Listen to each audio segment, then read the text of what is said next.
Hello, everyone, and welcome back to Super English Talks. I'm Sarah, and I am absolutely thrilled to have you join me today for what promises to be an incredibly beneficial session for your English language journey. If you're aiming to elevate your English comprehension, expand your vocabulary, and truly enhance your fluency, then you are in precisely the right place. Today, we're diving deep into a C1 Advanced English Listening Practice session meticulously, designed to challenge and refine your listening skills. This isn't just about passively hearing words. It's about actively engaging with authentic English conversations, understanding nuances,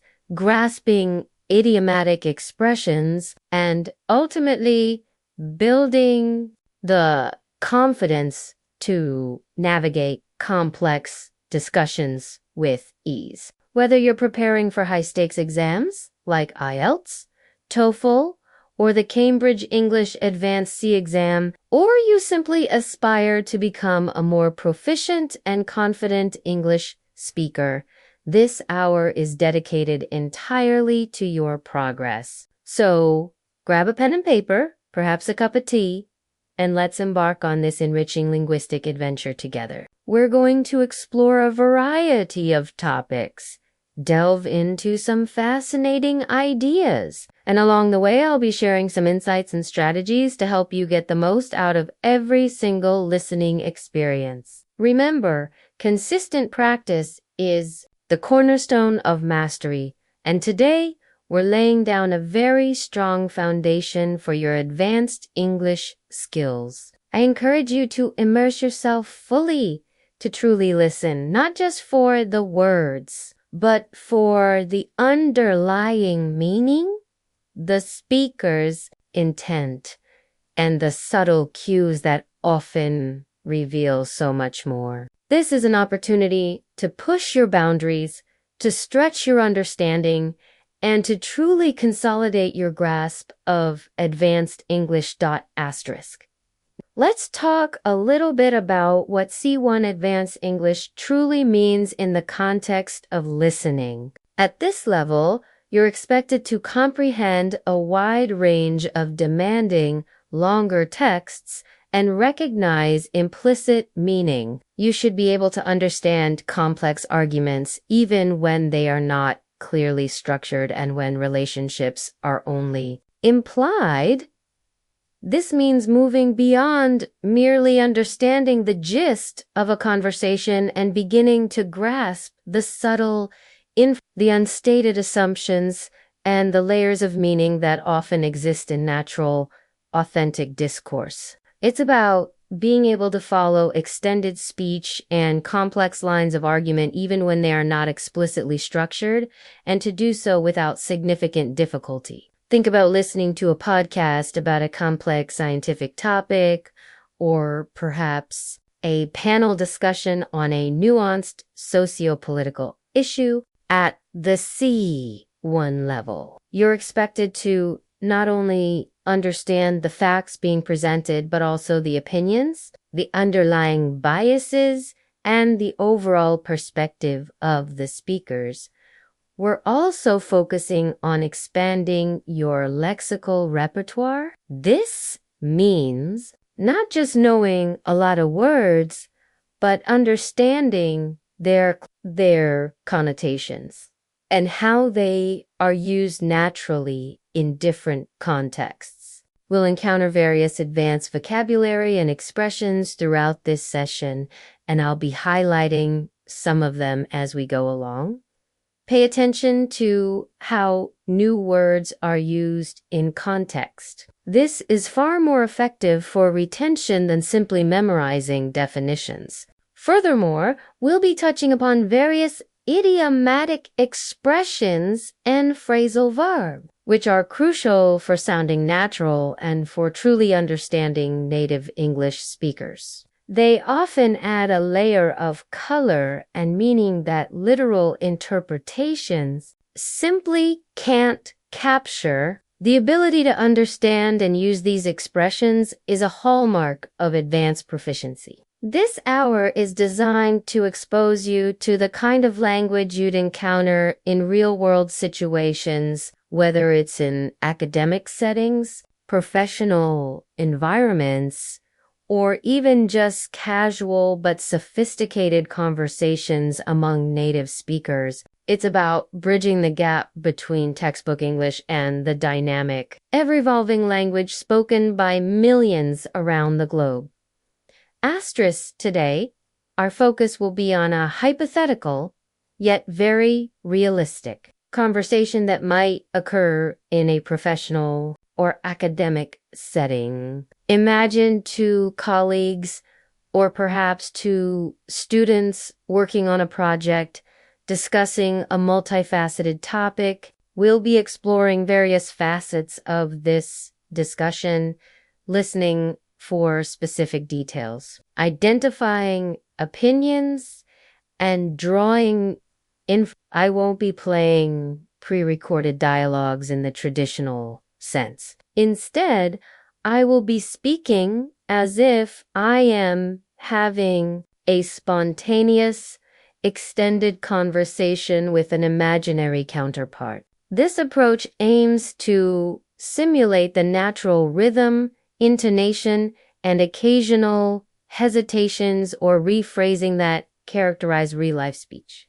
This means you'll be listening to me, as your host, articulate different viewpoints, pose questions, and elaborate on ideas, all within the framework of a continuous monologue that mimics a dynamic exchange. The benefit of this is that you can focus solely on my voice, on the nuances of my pronunciation, and on the flow of my thoughts, without the added complexity of distinguishing between multiple speakers, which can sometimes be overwhelming for listening practice. However, the content itself will be rich and varied, simulating the complexity of a two-person dialogue. I'll be presenting arguments and counter-arguments, exploring different perspectives, and even pausing as if for a response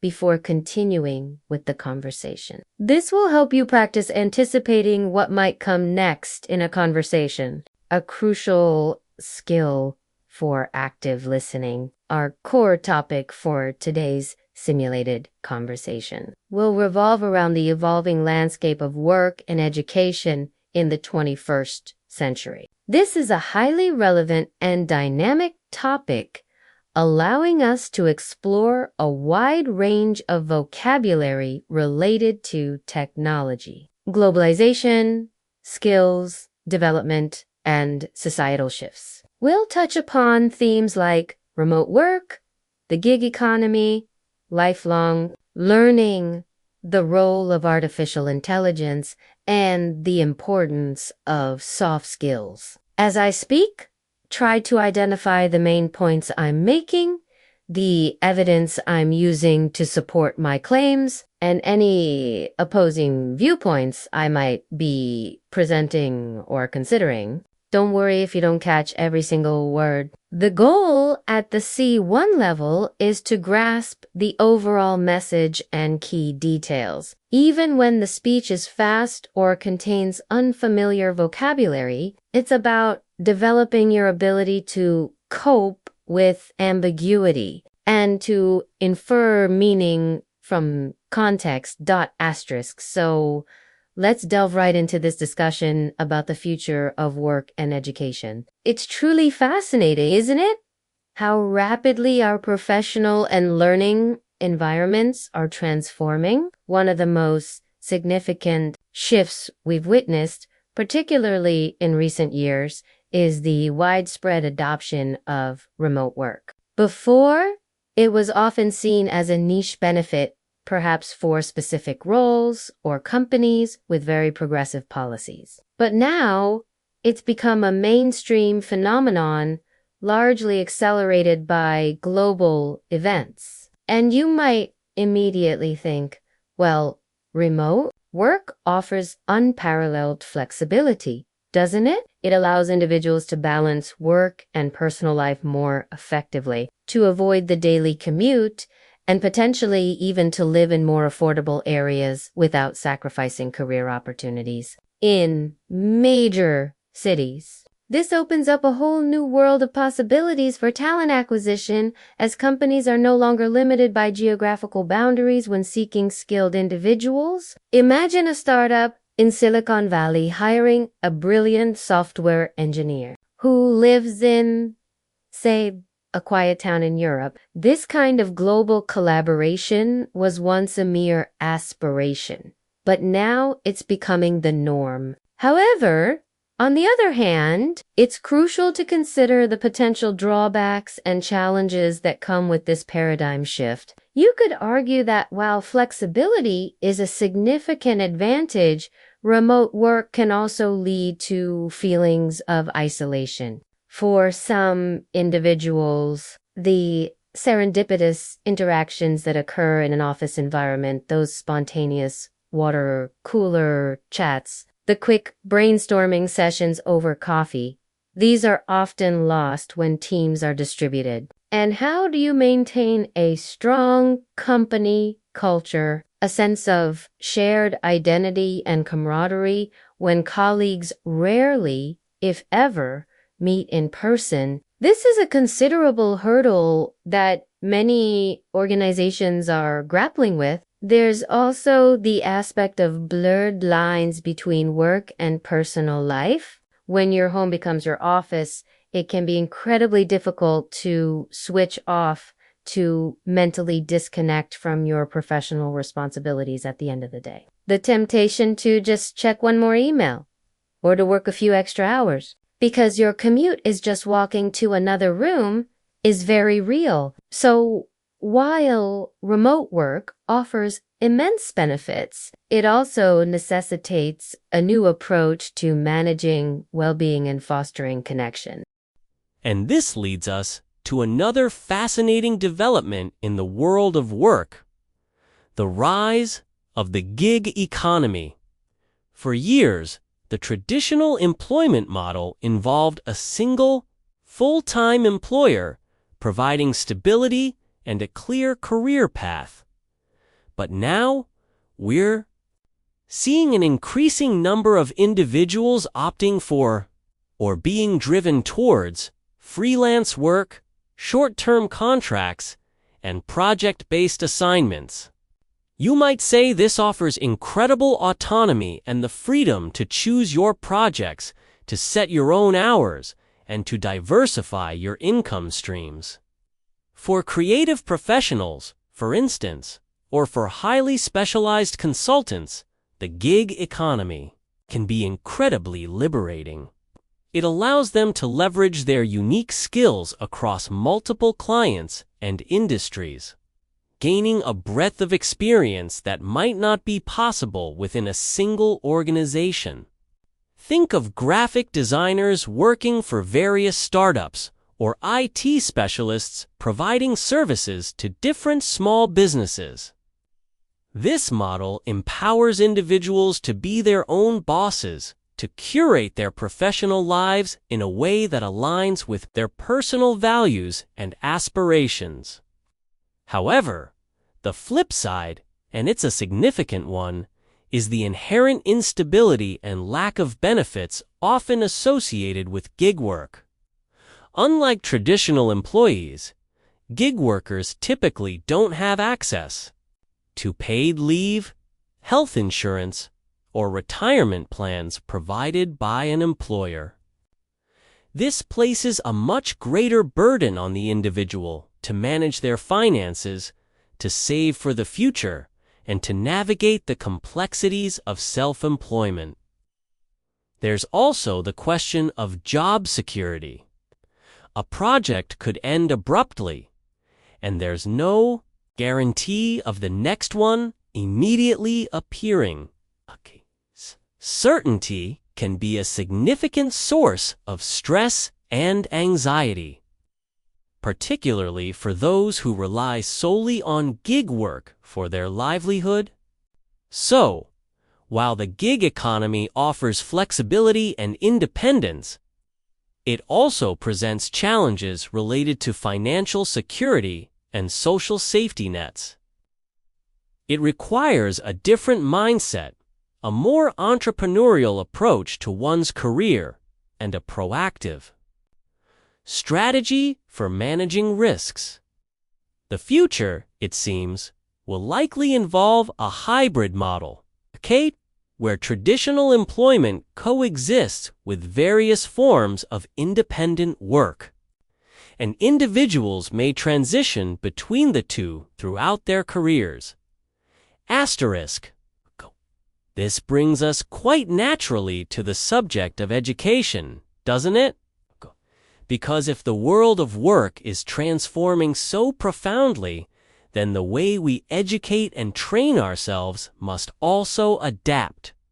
The traditional model of a linear educational path, finishing school, going to university, and then working in the same field for decades, is becoming increasingly obsolete. We're living in an era where lifelong learning is not just a buzzword. It's an absolute necessity.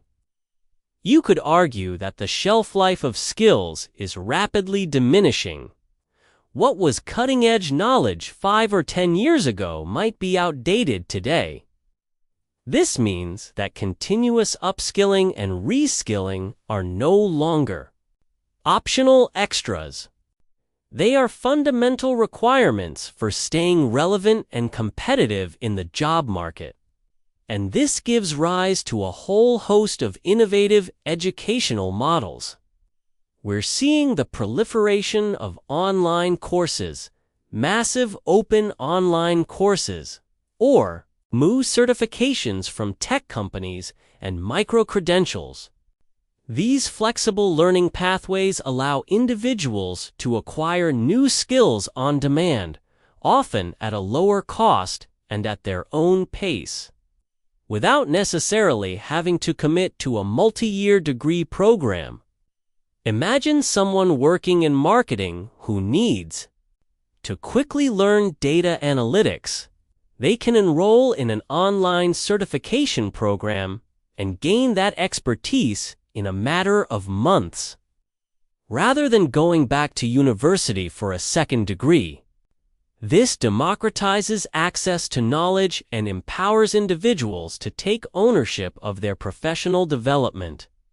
However, the critical question arises: how do we ensure the quality and recognition of these diverse learning pathways? You might ask, do employers value a MOOC certificate as much as a traditional university degree? This is a complex issue, and the answer is often, it depends. It depends on the reputation of the platform, the rigor of the course, and the specific skills being acquired. There's a growing need for greater standardization and transparency in the micro-credentialing space to ensure that learners are truly gaining valuable and recognized qualifications. Furthermore, beyond specific technical skills, there's a growing emphasis on what are often termed soft skills or 21st century skills. These include critical thinking, problem solving, creativity, collaboration, and communication. You might contend that these are the skills that artificial intelligence and automation are least likely to replicate. While AI can process vast amounts of data and perform complex calculations, it still lacks the human capacity for nuanced empathy, for truly innovative conceptualization, or for persuasive interpersonal communication. So, an education that focuses on fostering these uniquely human attributes becomes paramount. How do we teach creativity? How do we cultivate emotional intelligence? These are the challenges that modern educators are grappling with, recognizing that a holistic approach to learning, one that nurtures both technical prowess and humanistic qualities, is essential for future success. And speaking of artificial intelligence, it's impossible to discuss the future of work and education without acknowledging its profound impact. You might instantly think of AI as a job destroyer, envisioning robots taking over all human tasks. And certainly, there will be a degree of displacement in certain sectors and for certain types of routine, repetitive work. This is an undeniable reality that we need to prepare for. However, a more nuanced perspective, and one that I find more compelling, is that AI will largely be a job transformer and an augmenter. It will change the nature of many roles rather than simply eliminating them. Consider a doctor using AI to analyze medical images with greater accuracy and speed, or a lawyer leveraging AI to sift through vast legal documents to find relevant precedents. In these scenarios, AI isn't replacing the professional. It's empowering them to perform their jobs more efficiently and effectively, freeing them up to focus on the higher level, more complex aspects of their roles that require human judgment, empathy, and strategic thinking.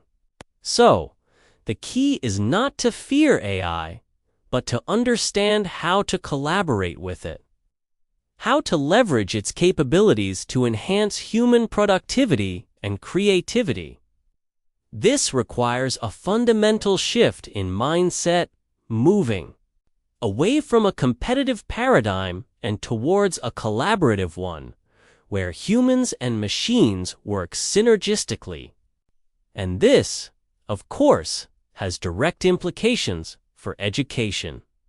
Our educational systems need to prepare individuals not just to use AI tools, but to understand their underlying principles, to think critically about their ethical implications, and to develop the uniquely human skills that complement AI's strengths.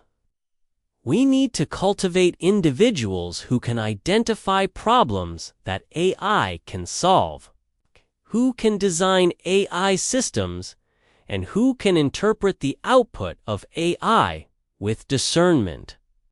The curriculum of the future will undoubtedly incorporate AI literacy as a foundational skill alongside traditional subjects.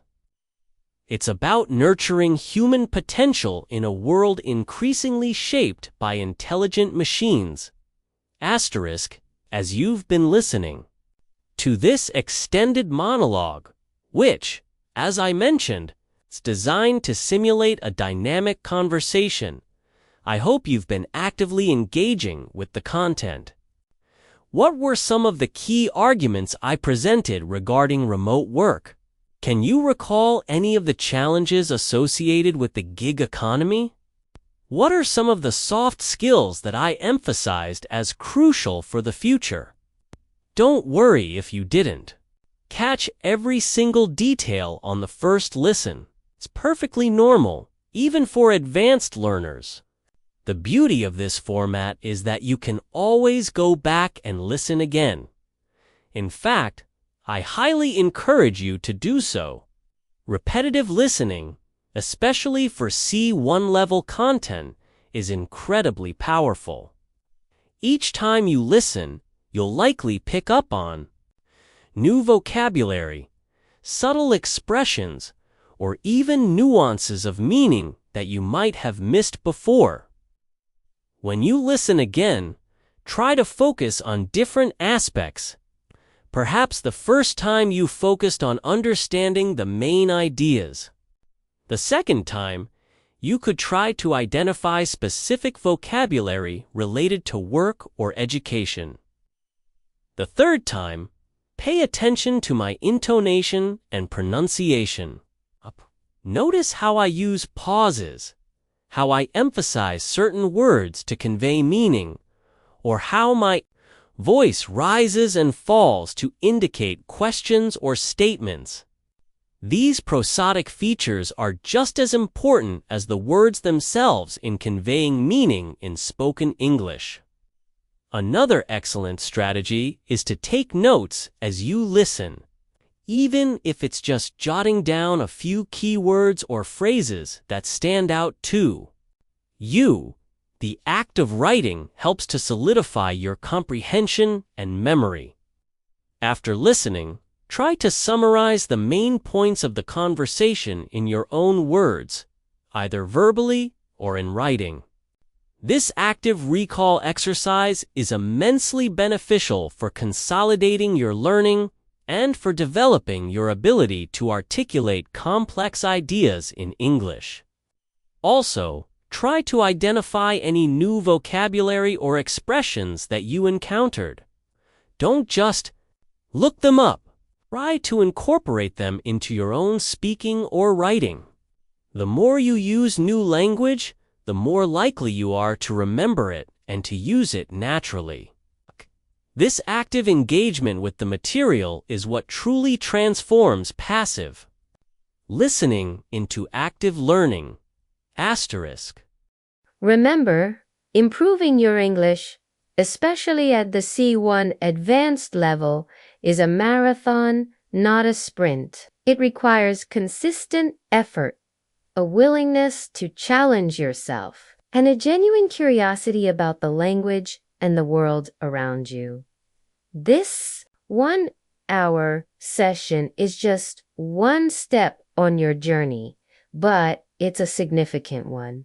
By actively engaging with this kind of authentic, extended English content, you are building the neural pathways necessary for advanced comprehension and fluency. You are training your ear to recognize the natural rhythm and flow of spoken English, and you are expanding your mental lexicon with high-level vocabulary and expressions. Whether your goal is to excel in an exam, to thrive in an international professional environment, or simply to enjoy deeper, more meaningful conversations in English, the skills you are honing today are invaluable. Keep seeking out opportunities to listen to advanced English content, podcasts, documentaries, interviews, academic lectures. Immerse yourself in a variety of authentic materials. The more exposure you have, the more comfortable and confident you will become. And don't be afraid to challenge yourself with topics that are new or complex. That's where true growth happens. I truly believe in your ability to achieve your English language goals. You've already demonstrated a commitment to improvement by dedicating this hour to your learning. So keep that momentum going. I'm incredibly proud of your dedication and your willingness to invest in your English language development. Thank you so much for joining me today on Super English Talks. I hope you found this C1 Advanced English Listening Practice session beneficial and engaging. If you did, please give this video a thumbs up. Share it with your fellow English learners. And don't forget to subscribe to Super English Talks for more valuable lessons and practice opportunities. I'm always eager to hear your thoughts and suggestions, so please leave a comment below. What topics would you like me to discuss in future listening practice sessions? Your feedback helps me create content that truly serves your learning needs. Until next time, keep practicing, keep learning, and keep speaking English with confidence. See you soon.